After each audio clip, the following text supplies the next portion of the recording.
Concept हम समझेंगे what is legal tender.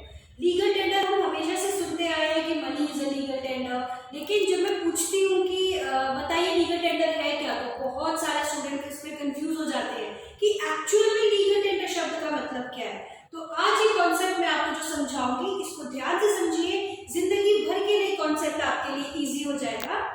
किसी भी मनी को जब हम लीगल टेंडर समझेंगे, इससे पहले हम एक टर्म समझेंगे, फिएट मनी। सबसे पहले हमें जो टर्म समझनी है वो होता है, वो समझेंगे हम कि फिएट मनी क्या होती है। किसी भी मनी को, किसी भी चीज को फिएट मनी बनने के लिए साइमल्टेनियसली दो कॉन्सेप्ट करेक्ट करने होंगे। पहला कॉन्सेप्ट, पहला कंडीशन जो है वो मनी क्या है, फिजिकल फॉर्म में होनी चाहिए। अगर वो मनी फिजिकल फॉर्म में है, पहली कंडीशन आपके पास ये आती है। मैंने कहा ठीक है फाइन, फिजिकल फॉर्म मैंने बोला ठीक, मैं एक चार्ट पेपर काटती हूँ और मैं बोलती हूँ ये है 2000 करोड़, और मैं बोलूंगी फिजिकल फॉर्म में है, मेरे पास 2000 करोड़ रुपए है।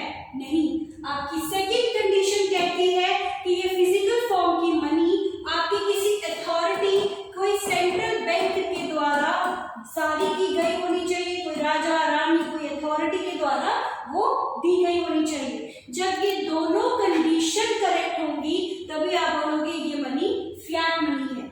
दोनों कंडीशन, नंबर वन वो आपकी मनी फिजिकल फॉर्म में होनी चाहिए, नंबर टू कोई अथॉरिटी ने उसे इशू किया हुआ होना चाहिए।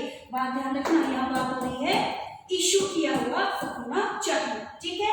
अब हम समझते हैं कि लीगल टेंडर क्या होता है। अभी हमने समझा फिएट मनी क्या होती है, अब हम समझेंगे लीगल टेंडर। लीगल टेंडर बनने के लिए भी किसी एक मनी को एक साथ दो कंडीशन फुलफिल करनी होती है।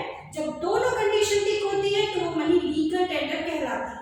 नंबर वन, वो मनी फिएट मनी होनी चाहिए, जो भी अभी हमने समझा कि फिएट मनी क्या होती है।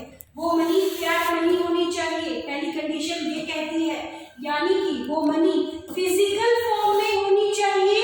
नंबर टू, वो किसी अथॉरिटी ने उसे इशू किया होना चाहिए। जब ये मनी, पहली कंडीशन टिक कर गई, अब सेकेंड कंडीशन कहती है